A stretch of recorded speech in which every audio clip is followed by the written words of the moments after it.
being a dark-skinned actress and also being funny and maybe not being the ideal of what they thought funny girls looked like. Right. They didn't know what to do with me, and I got offered nothing after I finished that show. Living Single cast secrets finally exposed is 1993. The World Trade Center towers cut the Manhattan skyline, hip-hop shakes the streets of Brooklyn, and 6 friends are about to flip television upside down. But hold up, not those 6 you're thinking of. Before Friends ever chilled in Central Perk, there was Living Single. 4 bold, independent black women and 2 magnetic men juggling love, careers, and friendship in Brooklyn. But behind the cameras, the truth was way messier, filled with betrayal, heartbreak, and survival that never made it to air. This is the untold saga Hollywood tried to bury, a story of resilience, backroom politics, and a legacy that almost vanished from TV history. Think you know Living Single? Think again.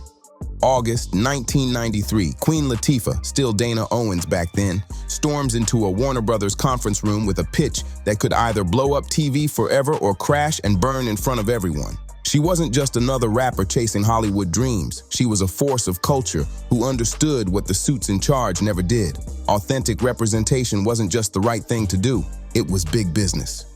"I want to show black women as we really are," Latifah declared. Professional, funny, complex, real. The room went silent. Seconds felt like hours. Then the impossible happened. They said yes. But saying yes was only the beginning. The real test? Finding 5 other stars who could stand toe-to-toe with Latifah's presence while staying true to real voices on screen. And what those auditions exposed was shocking. Hollywood's ugly, hidden prejudices laid bare for everyone to see. Kim Coles didn't just show up with headshots.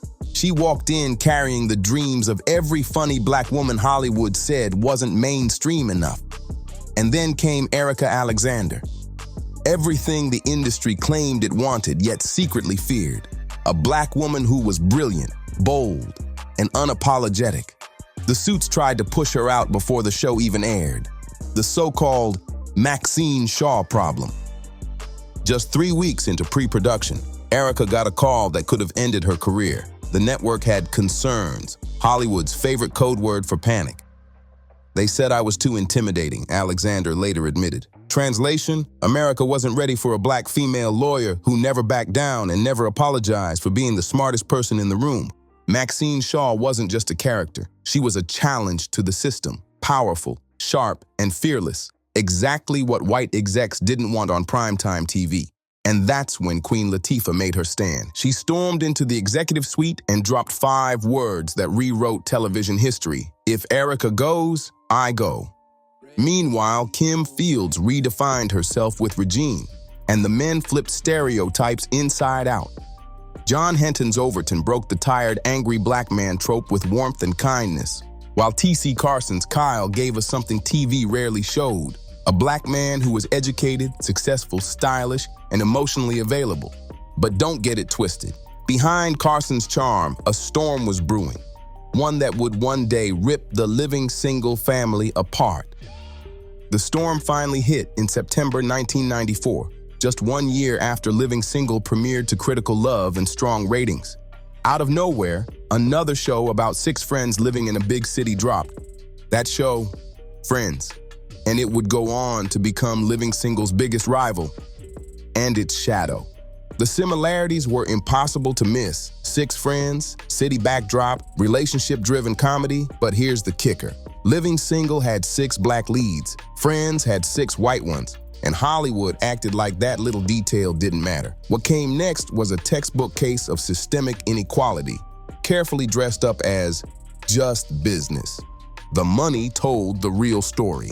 Living Single got a marketing budget of $50,000 per episode. Friends, a jaw-dropping $2 million per episode. Same style of show, wildly different treatment. NBC crowned Friends its golden child while Living Single had to scrape and claw for every bit of promo time it got. Execs pushed the excuse of different demographics. One anonymous insider even claimed Friends appealed to a broader audience. Translation? Broader really meant whiter. According to the industry, black stories were niche, but white stories were universal. That twisted logic would later erase Living Single from countless conversations about iconic 90s television. But while the network played favorites, Living Single's cast carried a whole community on their backs. Fan letters flooded in by the thousands. Black women seeing themselves as lawyers, entrepreneurs, and dreamers for the first time. Families huddled around TVs every Thursday night because the show felt like home. The pressure was unreal. Kim Coles admitted, "We weren't just playing characters. We were representing an entire culture. Every laugh had to land because another chance wasn't guaranteed." And by season 3, the cracks began to show. Fame brought pressure, tension, and conflicts that would test even the tightest bonds. It started as whispers, missed rehearsals, tense table reads, and conversations that froze the second certain people walked into the room. At the center of the storm, T.C. Carson. Reports swirled that he was getting harder to work with, clashing with producers over the show's creative direction. One crew member recalled, T.C. had strong opinions that didn't always line up with the writer's room. But in Hollywood, creative disagreements alone don't end careers. The real bombshell stayed buried for years, locked away in legal paperwork, until the reckoning. March 15, 1997, entertainment news outlets lit up with shocking headlines. T.C. Carson, the beloved Kyle Barker, had been fired from Living Single. Not written off, not given a goodbye arc. Fired. In an industry where stars usually get farewell parties, Carson's exit was swift, brutal, and unexplained. The official statement? Corporate fluff about creative differences. But years later, insiders revealed what really went down. Carson had started speaking up about his role, wanting more say in Kyle's storylines, more input in scripts, and real recognition for what he brought to the show. He felt overlooked while friends raked in awards and attention, and Living Single kept fighting for scraps. He started pushing back, and networks don't like actors who push back, one anonymous source admitted. The fallout shook the entire cast. If TC, the charming, polished, fan-favorite Kyle, could be dropped without warning, it sent a chilling message. Nobody's spot was safe, no matter how beloved they were. Queen Latifah was suddenly holding the show together while grieving the loss of a family member. Into the chaos stepped Khalil Kain as Trip Williams. Talented, yes, but replacing T.C. Carson meant tearing apart and rebuilding the delicate chemistry that made Living Single shine. And fans noticed instantly. The smooth banter felt stiff. The once electric romance came off forced. Carson's firing marked the beginning of the end, not because the series couldn't go on without him, but because it exposed the brutal truth. Even the most beloved stars were disposable in Hollywood's cutthroat system. By season 5, the weight was heavy, but the cast still delivered some of their most powerful performances, even as they knew the curtain was coming down. During those final scenes, emotion bled through. This wasn't just a sitcom ending, it was the closing of a cultural chapter. When Living Single wrapped in 1998, the cast scattered to chase long-delayed dreams. Queen Latifah rose into full-blown movie stardom, proving the series was only her launch pad. As a producer, she carved out space for stories that didn't exist back when she was fighting to keep Erica Alexander on set. Kim Coles transformed into a voice of comedy and empowerment, speaking to women told they were too much.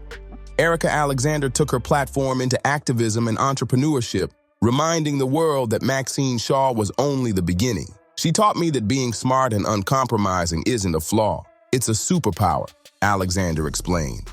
But T.C. Carson's path was different. Despite his undeniable talent, roles matching his iconic success were scarce. Whispers followed him, talk of quiet blacklisting for daring to stand up to the network. Sometimes standing up for principles comes with a cost, Carson later reflected. And that cost followed him long after the cameras stopped rolling. I don't regret fighting for what I believed, T.C. Carson later admitted, but I understand why some actors choose silence.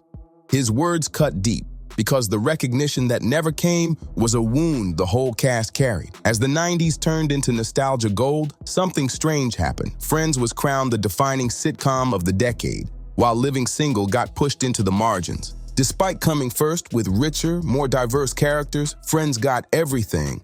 Glossy reunions, endless magazine covers, million-dollar streaming deals. Living Single? Ignored, undervalued, nearly erased from memory. It wasn't until the rise of social media and a younger generation digging through the archives that the truth exploded online. Wait, Living single came before Friends, and it was actually better? Why didn't anyone tell me?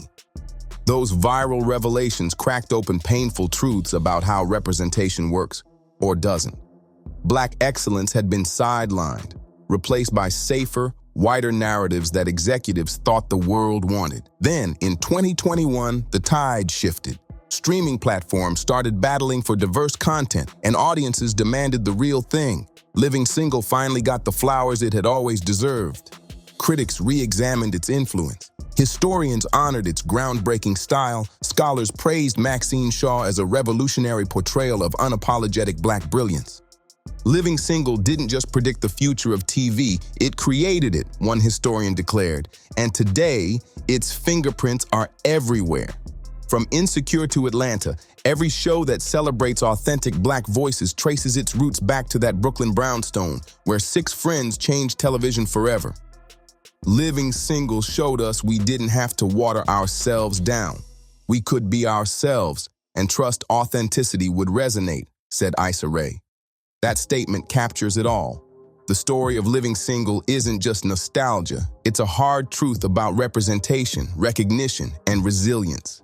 It reveals how systemic inequality works, not always through open racism, but through budgets, promotions, and the way history conveniently forgets what doesn't fit the narrative. But it also proves the unstoppable power of authenticity. Against every roadblock Hollywood threw in their path, this cast created something too real, too funny, too important to erase, maybe delayed in its recognition, but never denied. Queen Latifah rose into a multimedia empire. Kim Coles turned her voice into a source of comedy and empowerment. Erica Alexander became an activist, an entrepreneur, a builder of platforms. John Henton kept spreading joy. Kim Fields reinvented herself as a director and producer, and even T.C. Carson, despite the setbacks, still inspires new generations who see in Kyle Barker a possibility for themselves. So what's the truth about Living Single? It was never just a sitcom. It was a revolution dressed up as entertainment, a blueprint for representation disguised as comedy, a family hidden inside a cast. And the fact that it thrived, despite a system built to silence it, makes it even more legendary. We almost let this story disappear. We almost let Friends define the entire 90s friendship comedy lane. But Living Single did it first and did it better. Shows this groundbreaking, this necessary don't vanish. They wait for audiences finally ready to hear them. Living Single wasn't just ahead of its time, it was timeless. And maybe that's the greatest truth of all. If this story shook you, drop a comment, hit that like button, share this with someone who needs to hear it, and don't forget to subscribe for more untold stories. See you on the next video.